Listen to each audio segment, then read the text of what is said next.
Hey guys, today we're going to do section 2 in chapter 8, which covers something called the law of cosines. Okay, now last lesson we had two cases. We had side angle angle and we had angle side angle. Now today we're going to be working with side angle side situations, so you're going to know two sides, you're going to know the angle in between them, or we're going to have side side side situations. Now, you don't need to memorize that. Okay? You don't need to keep track of what letters you're given. All you need to know is that for today, with the law of cosines, you will not have a match. Okay? So no match. So you will not have, if they give you big A, they will not give you little a. If they give you big B, you will not know little b. So these formulas involve not having two letters that match each other, and that's how you'll know when to use the law of cosines. Okay, so I'm going to give you two examples using the law of cosines. I'm going to explain these formulas, and then on your worksheet today, there's going to be a small section where I'm just going to give you some letters, and then you have to determine whether to use this new set of formulas or you use the ones from the other day, the law of sines. And again, all you're looking for is, did they give me a match? If I have a match, or if I have two angles, so that I can always find the third angle, which will give me a match, that's when I use the law of sines. And if I don't have a match, I'm going to use the law of cosines. So down here, you're going to see three formulas. Now, they're all the same formula. It just depends on which letters they gave you. Okay? If you look at the very first one, and I'm going to cover up this part for just a second. Okay, what that looks like is the Pythagorean theorem. You've got c squared equals a squared plus b squared.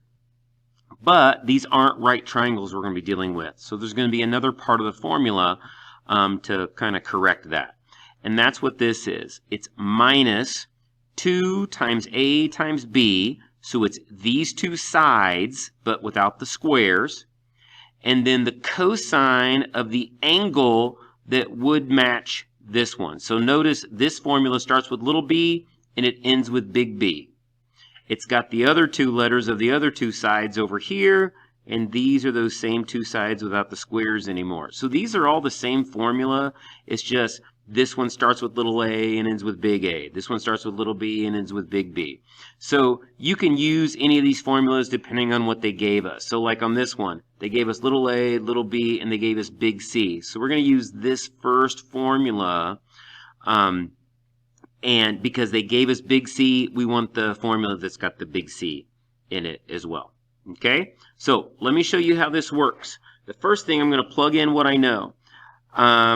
The one thing I don't know is little c. That's what we're going to do. We're going to be finding little c. So c squared equals, and then it's going to be a squared, so 2 squared, plus b squared, so 3 squared, and then minus, and then 2 times a times b, so it's those two numbers, but don't put the squares on them, 2 times 3, times, this is multiplication right here, times the cosine of our angle, which is 60.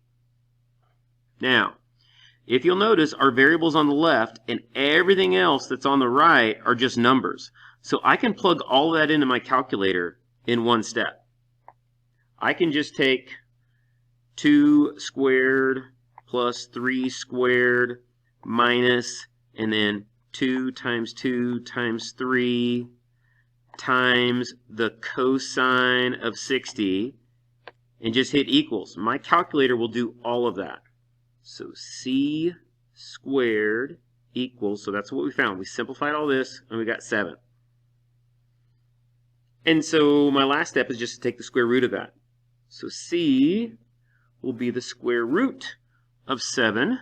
So second square root button. Second, I'm going to use my answer button.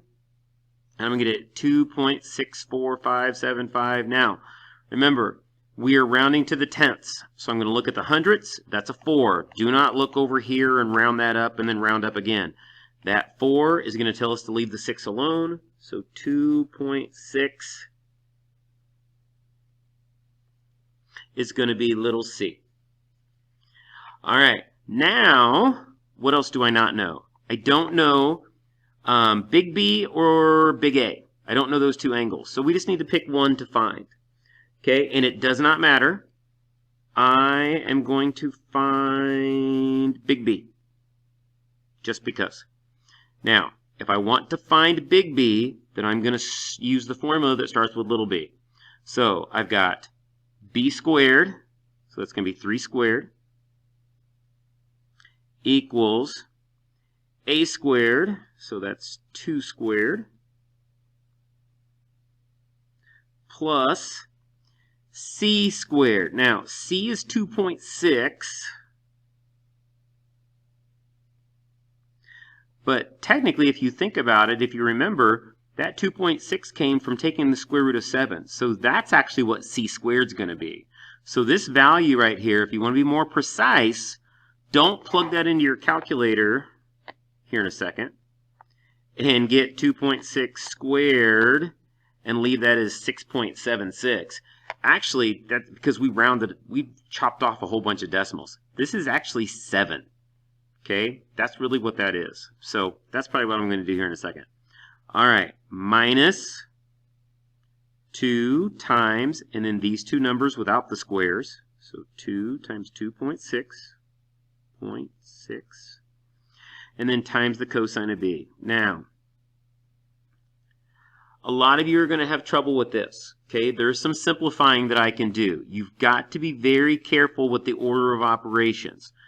3 squared, that's 9. That's not a big deal. 2 squared, that's 4. 2.6 squared, well, this is the one that I said was 7, because that's what c squared is. It's 7. Minus, and then I could multiply these things together. I could take 2 times 2 times 2.6. So 2 times 2 times 2.6, and that's 10.4. 10.4. Now, that 10.4 is still multiplying the cosine of b. So cosine of b. Now, this is where people are going to run into trouble. You are going to want to take 4 plus 7 minus 10.4, and you can't. This is multiplication. Order of operations says you have to do multiplication before you can do any kind of subtraction. So that is not how we're going to do this. Follow what I do right here. Here's what you can do using the order of operations. 4 plus 7, that's 11, minus 10.4 cosine of b.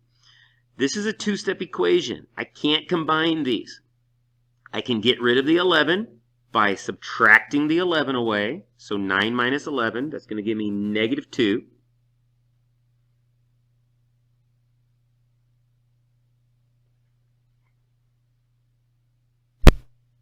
Now, I've got this negative 10.4 that's multiplying the cosine of b, so I can divide by it. This is multiplying, so I'm going to get rid of it by dividing. So, clear, negative 2 divided by, make sure you're using your negative button, not your subtraction button.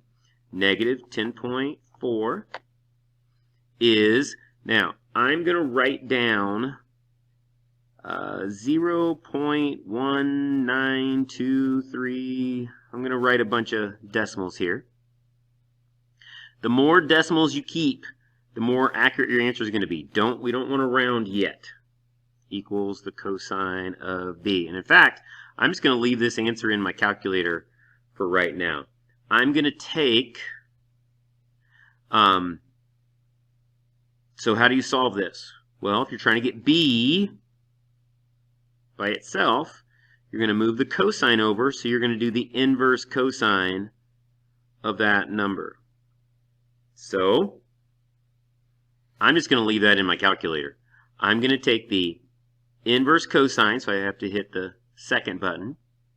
Then I'm going to plug in that answer, and I am going to get angle B is 78.9 degrees, and that's angle B. Well, once you know angle B, because they gave us angle C at the very beginning, now we can find angle A. We don't have to go through that whole formula again.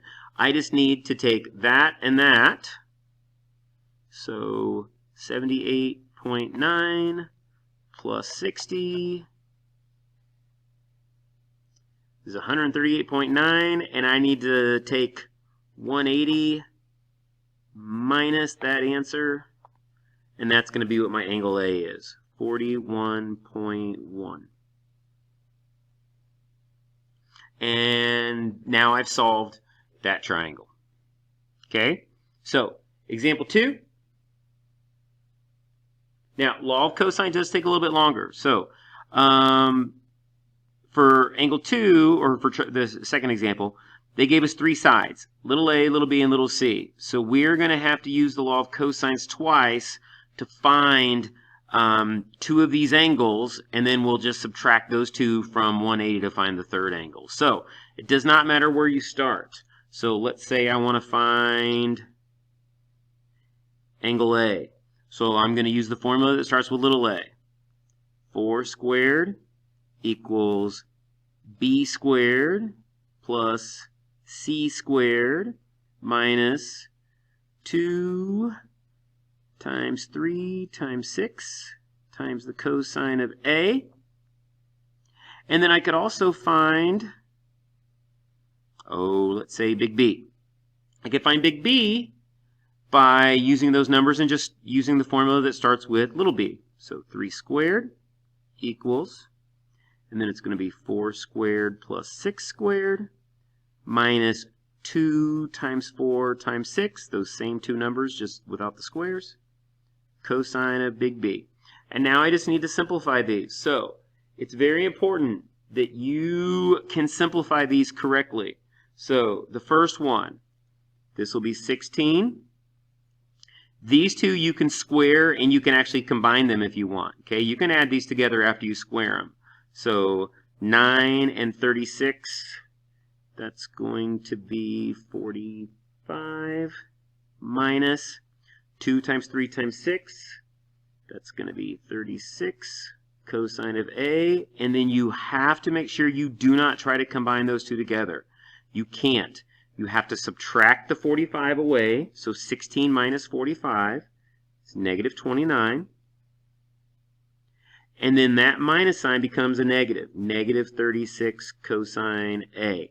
Now you can take negative 29 divided by negative 36.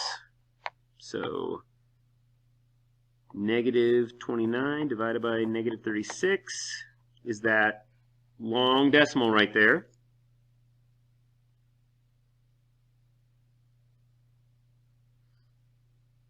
Keeps going for a while.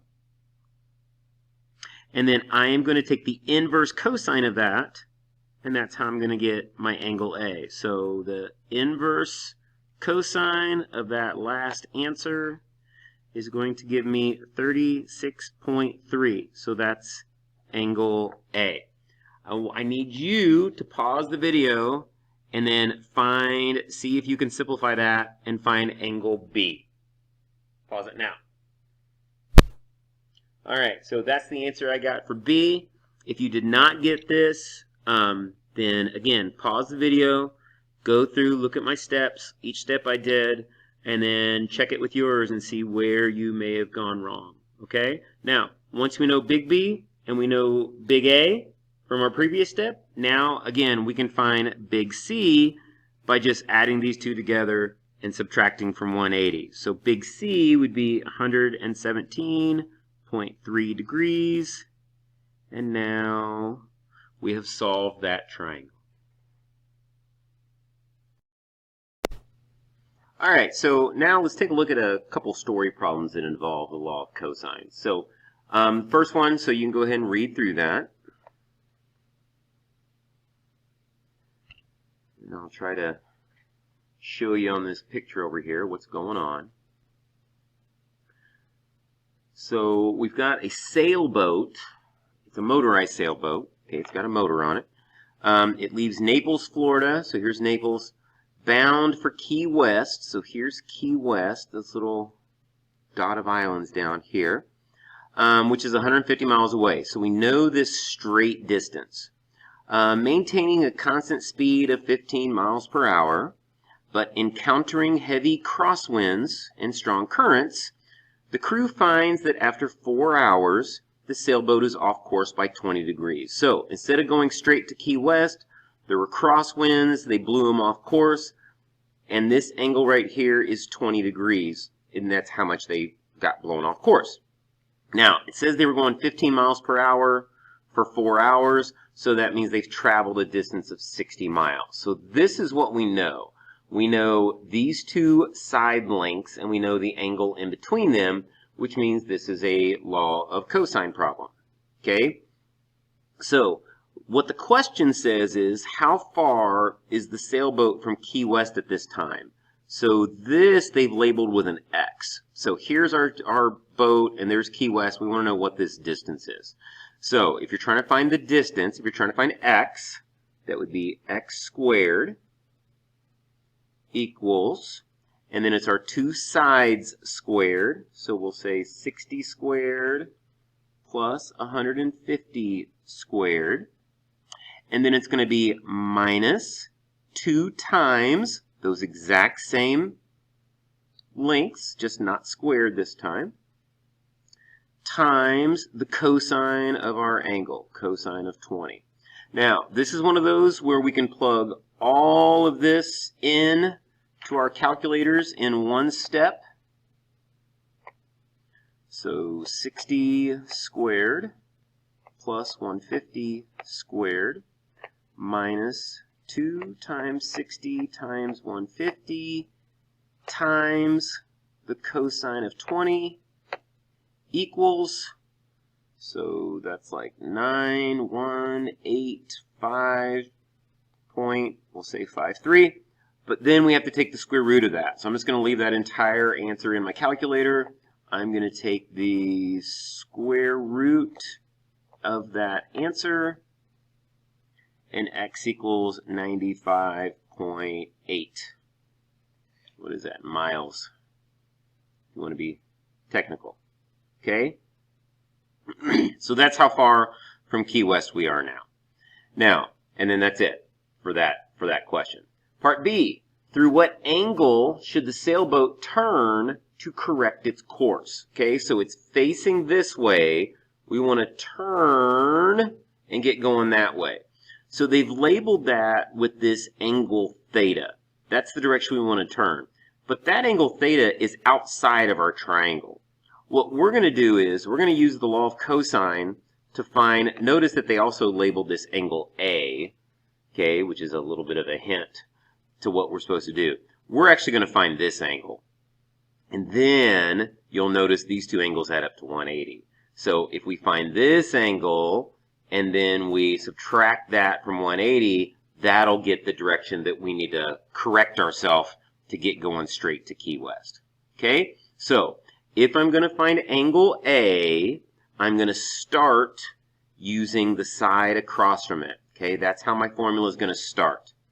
It's going to be 150 squared equals, and then it's the other two sides squared, so 60 squared plus 95.8 squared minus 2 times the 60 times the 95.8, and then the cosine of the angle that we're looking for.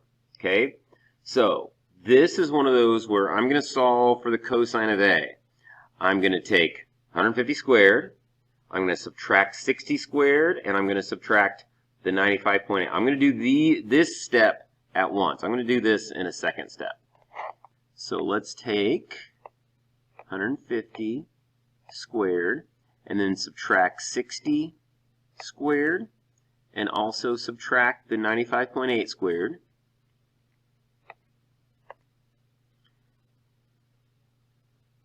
Which is 9722.36.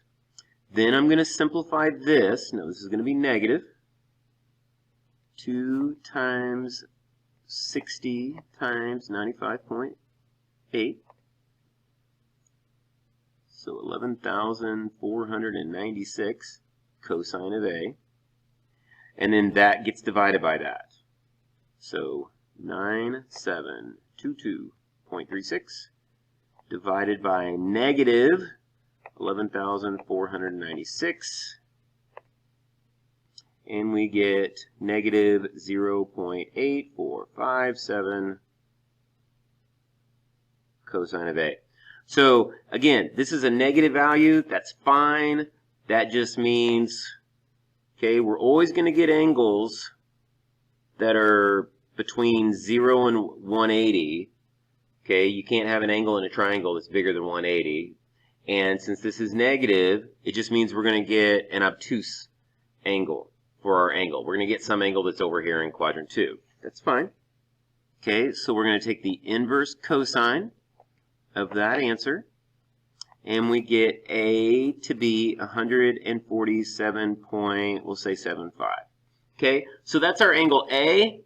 That's not the angle we want. We need to subtract that from 180. So theta, which is the angle that they are looking for, would be 180 minus the 147.75.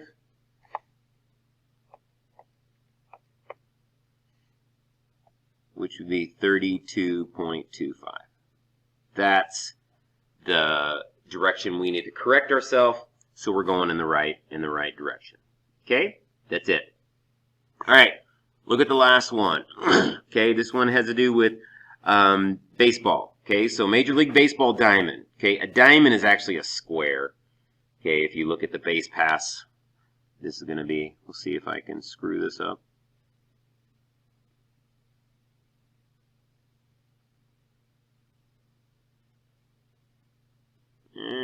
It's not great. Okay, so you got home, you got first base, your second base, your third base. Okay, this is actually a square if you draw it correctly. It's just on its edge, so it looks like a diamond, but it's really a square. Okay, it's a square with 90 feet on each side. So it's 90 feet from home to first. It's 90 feet from first to second, etc. The pitching rubber. Okay, there is a little piece of rubber. So you got the pitching mound. There's a little piece of rubber right here that the pitcher has to put his foot on before he throws the ball. The pitching rubber is located 60.5 feet from home plate. Now, this isn't exact. It's not right smack dab in the middle between these two bases. It could be a little bit forward. It could be a little bit behind. I'm not really sure. So I'm not going to assume. I'm just going to put it here. And I'm going to say that this length is 60.5. From home plate on the line joining, it's okay. So it's a straight line between second base and home. How far is it from the pitching rubber to first base? So what is this distance right here? So if the pitcher needs to, instead of throwing home, he needs to throw over to first base, how far is that distance? Okay. And then there's a set, so this is the first question. Well, it looks like we don't have enough information, but we do. Because this is a square, not only are the base paths 90, but also these angles are 90. And so this angle, where we drew from the pitching mound to home, this would be a 45-degree angle, because it just got cut in half. So now I have a side angle side situation. I can find this distance. This is our unknown side by doing 60.5 squared plus 90 squared minus 2 times 60.5 times 90 cosine of 45. Again, this is one of those where I can plug all of that into my calculator in one step because everything's on the side. All right, so what do we got?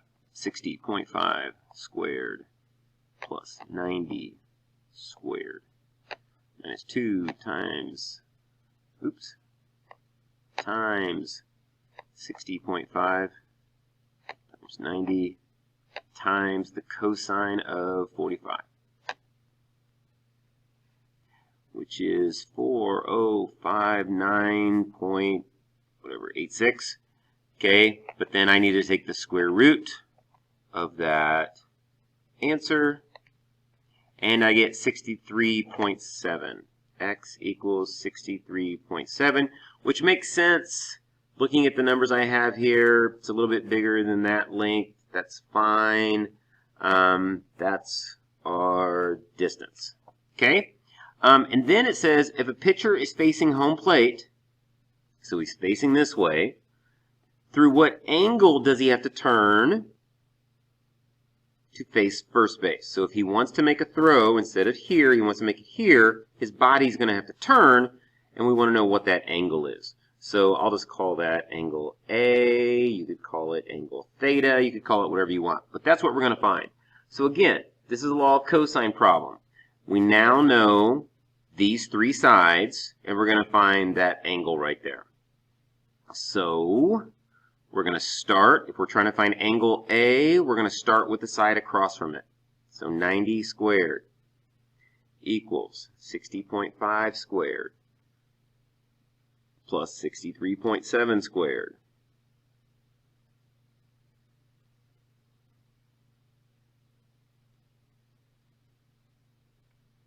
All right, so that's the formula. See if you can, I'm going to go ahead and pause this. Why don't you see if you can solve for... All right, sorry, my finger hovered over the button and it paused too soon. I wanted you to try to find angle A, so hopefully you went ahead and did that. All right, so here's my steps. I took the 90 squared, subtracted these two from the other side. I then simplified this, and then on a second step, I divided by that. And then the inverse cosine of that is 92.84. So this, though it looks, because of where I put it, it kind of maybe looks like a right angle. It's off by a little bit. This pitching rubber is actually a little bit closer. It's in front of these two base paths, so you actually have to turn a little bit past 90 degrees to actually be facing in the right direction. So hopefully that's what you got for angle A.